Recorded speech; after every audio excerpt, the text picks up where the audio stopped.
Hello students, आज हम chemistry में पढ़ेंगे हेलो एल्केन में CX बंध की प्रकृति और हेलो एल्केन बनाने की विधियां। तो देखिए सारे, CX बंध यानी कार्बन और हेलोजन बंध की बात कर रहा हूं। तो देखना, जैसे ये हमने एक एग्जाम्पल लिया था एरिल हैलाइड का, तो यहां कार्बन है और ये हेलोजन है, तो ये कार्बन और ये हेलोजन, तो ये हो गया CX बॉन्ड। और इस CX बॉन्ड की जो प्रकृति होती है उसके बारे में हम पढ़ेंगे। जैसे ये एरोमेटिक एग्जांपल है, एक एग्जांपल इस प्रकार का ले लेता हूं, उसमें भी देखना आप। जैसे ये, इसमें ये हेलोजन और ये कार्बन, तो इस कार्बन और हेलोजन के बीच का ये बंध है, इसे हम कहेंगे CX, क्योंकि आप जानते हो हेलोजनों को हम X से दर्शाते हैं। तो यहाँ C और X के बीच का ये बॉन्ड है, उसी की बात कर रहा हूं मैं, CX बंध की प्रकृति। तो सुनिए फिर गौर से कि आप जब लिखोगे तो कैसे लिखोगे कि हेलो एल्केन में कार्बन और हेलोजन बंध प्रारंभ में तो सहज संयोजक प्रकृति का होता है। प्रारंभ में तो सहज संयोजक प्रकृति का होता है, यानी जैसे ही इस कार्बन के साथ हमने इस हेलोजन को जोड़ा, तो जोड़ते ही इस कार्बन का एक इलेक्ट्रॉन इस हेलोजन के एक इलेक्ट्रॉन के साथ साझा कर लेगा, और साझा करने से एक बंध बन जाएगा, जिसे मैं क्या बोलूंगा, सहज संयोजक बंध। क्योंकि सहज संयोजक बंध कौन होते हैं? वे बंध जो दो परमाणुओं के मध्य इलेक्ट्रॉनों की साझेदारी से बनते हैं, सहज संयोजक बंध कहलाते हैं। तो वही कंडीशन इनमें है कि प्रारंभ में तो कार्बन और हेलोजन के मध्य का बंध सहज संयोजक प्रकृति का होता है, परंतु हेलोजनों की विद्युत ऋणता कार्बन से अधिक होने के कारण हेलोजन परमाणु बंध के इलेक्ट्रॉन को अपनी ओर खींच लेते हैं, जिससे हेलोजन परमाणु पर तो देखिए इसकी ऋणता अधिक है, तो ये बंध के इलेक्ट्रॉन को अपनी ओर खींचेगा। अपनी ओर खींचेगा तो खींचने वाले पर तो हमेशा ऋणावेश आता है, और ये अपना इलेक्ट्रॉन उसको दे देगा, तो इस पर धनावेश आ जाएगा। तो इस प्रकार दोनों के मध्य का बंध ध्रुवीय हो जाएगा। दोनों के मध्य का बंध ध्रुवीय हो जाएगा। तो इस प्रकार हम ये डिफाइन कर देंगे कि हेलो एल्केन में कार्बन और हेलोजन के मध्य का बंध प्रारंभ में सहज संयोजक प्रकृति का होता है, परंतु हेलोजनों की विद्युत ऋणता कार्बन से अधिक होने के कारण हेलोजन परमाणु कार्बन हेलोजन के मध्य के इलेक्ट्रॉनों को अपनी ओर खींच लेते हैं, जिससे हेलोजन परमाणु पर आंशिक ऋणावेश उत्पन्न हो जाता है और कार्बन परमाणु पर आंशिक धनावेश उत्पन्न हो जाता है। फलस्वरूप दोनों के मध्य का बंध ध्रुवीय हो जाता है।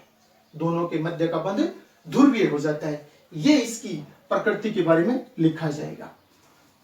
और अब एक एग्जाम्पल इसके बारे में तुम्हें और समझाता हूं, और वो प्राथमिक एल्किल हैलाइड का है, ये वाले का। आप जानते हो IUPAC पद्धति में तो इसे बोलेंगे क्लोरोमेथेन, जबकि सामान्य नाम पद्धति में मेथिल क्लोराइड। और 2019 के एग्जाम में इसकी एक संरचना पूछी थी कि मेथिल क्लोराइड की आणविक कक्षक संरचना को प्रदर्शित कीजिए, तो वो इस CX बंध के ऊपर है, क्योंकि यहाँ हेलोजन और ये कार्बन दोनों के बीच का बॉन्ड, तो ये बॉन्ड है वो CX बॉन्ड को इंडिकेट कर रहा है। तो इसकी संरचना में जो केंद्रीय परमाणु पहले लिखा जाता है, जैसे ये कार्बन है, समझाने के लिए तुम्हें ये कार्बन में यहां लिख लेता हूं, इस पर 3 H लगे हैं, इस पर 3 H में इस प्रकार से यूं और लगा देता हूं, और यहां एक बॉन्ड पर हेलोजन लगा है, वो हेलोजन में यूं लगा देता हूं। ठीक है, अब ये तो याद रखना, ये मेथिल क्लोराइड की संरचना है, यूं बोलूं संरचना सूत्र। और जब मैं ये इकट्ठा था तब इसको क्या बोलेंगे, अणु सूत्र। ये तो अणु सूत्र है और ये संरचना सूत्र है। और संरचना सूत्र को अब आणविक कक्षक के रूप में कैसे डालेंगे वो सुनिए गौर से। तो कार्बन है, इस कार्बन को मैं यहां इस प्रकार से सेम का सेम लिखूं, और कार्बन और हाइड्रोजन के बीच में ये बॉन्ड है, इस बॉन्ड को आणविक कक्षक सिद्धांत के अनुसार और एक पाली के रूप में दर्शाते हैं। इस प्रकार से एक लोब के रूप में, पाली के रूप में दर्शाते हैं। इसी प्रकार ये बॉन्ड मैंने पाली के रूप में दर्शा दिया आणविक कक्षक सिद्धांत के अनुसार। इसी प्रकार इसका ये वाला बॉन्ड, तो ये वाला बॉन्ड इसको मैं थोड़ा यूं दर्शा देता हूं इस प्रकार से, और ये वाला बॉन्ड इसको मैं यूं दर्शा देता हूं।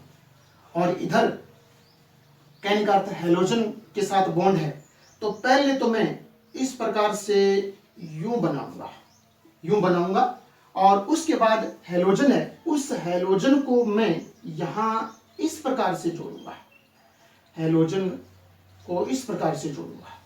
और यहां एक बात और ध्यान देने वाली है कि ये कार्बन की बॉन्ड है, इन बॉन्ड को मैंने लोभ के रूप में, पाली के रूप में प्रदर्शित कर दिया आणविक कक्षक सिद्धांत के अनुसार। ये H परमाणु है, H परमाणु का विन्यास आप जानते हो, इलेक्ट्रॉन की विन्यास 1s1 होता है। कहने का अर्थ इसमें S कक्षक होता है, S कक्षक होता है। S कक्षक आपने 11th में पढ़ा है कि गोलाकार आकृति का होता है। तो ये H परमाणु कक्षक यहां लगा दूंगा, और दोनों जहां मिल रहे हैं वहां संकरण हो रहा है। वहां क्या हो रहा है? संकरण। इस भाग को यूं दर्शा देंगे और इस पर H लिख देंगे यहाँ की ये H परमाणु है। इसी प्रकार ये वाला H परमाणु, इसको हम गोलाकार आकृति के रूप में यूं दर्शा देंगे, थोड़ा भाग यहाँ रखना है और इसको यूं कर देंगे इस प्रकार से, ये संकरण हो रहा है। यहां भी इस प्रकार से और H परमाणु को दर्शा देंगे और यहाँ ये लिख देंगे और इस प्रकार से यूं लगा देंगे, इसमें भी यूं लगा देंगे। और याद रखना Cl क्लोरीन 17वें वर्ग में आता है, हेलोजन सारे के सारे 17वें वर्ग में आते हैं। 17वें वर्ग में आते हैं, इसका अर्थ है कि इनके संयोजी कोष में 7 इलेक्ट्रॉन होते हैं, और 7 इलेक्ट्रॉन होते हैं तो आप लिखकर जब देखोगे तो इनका अंतिम इलेक्ट्रॉन आपको पी कक्षक में मिलेगा। किसमें मिलेगा? पी कक्षक में। और पी कक्षक की लोब है, पाली है, वो डंबलाकार होती है। तो फिर यहां मैंने पी कक्षक इसमें होता है, इसकी पाली को मैंने यूं डंबल आकार, डंबल के रूप में यहां प्रदर्शित कर दिया। और ये वाला भाग इस प्रकार से कार्बन का जो लोब है, ये कार्बन का लोब है, कार्बन की पाली है, और ये जो दिख रहा है आपको ये डंबलाकार आकृति, ये इस Cl परमाणु में और पी कक्षक की आकृति है। और ये संकरण हो रहा है, और आप जानते हो संकरण में कक्षक भाग लेते हैं, इलेक्ट्रॉन नहीं। ये सबसे बड़ी बात है केमिस्ट्री की, इसकी संकरण में हमेशा कक्षक भाग लेते हैं, इलेक्ट्रॉन नहीं। तो इनकी ये कक्षक भाग ले रहे हैं और हमने लिख दिया, और ये अपना इस प्रकार से ये पूरा हो गया। और यहां Cl भी लिख देता हूं क्योंकि ये Cl की लोब है। और ये वाला हिस्सा है वो यहां यूं कर देता हूं कि ये सारा कुछ तो बना है sp3 संकरण से, ये वाला सारा यहां तक तो बना है sp3 संकरण से, और Cl का ये p कक्षक है तो आपके डैश करके और p कर देता हूं। तो कहने का इसमें मेथिल क्लोराइड में जब हम आणविक संरचना प्रस्तुत करते हैं या प्रदर्शित करते हैं तो उसमें मेथिल समूह का S कक्षक और 3 p कक्षक क्लोरीन के अकेले p कक्षक के साथ संयोग करते हैं और एक आणविक कक्षीय संरचना बनाते हैं। इस प्रकार से ये वाला अपना हिस्सा पूरा हुआ। आप देखना इसको गौर से।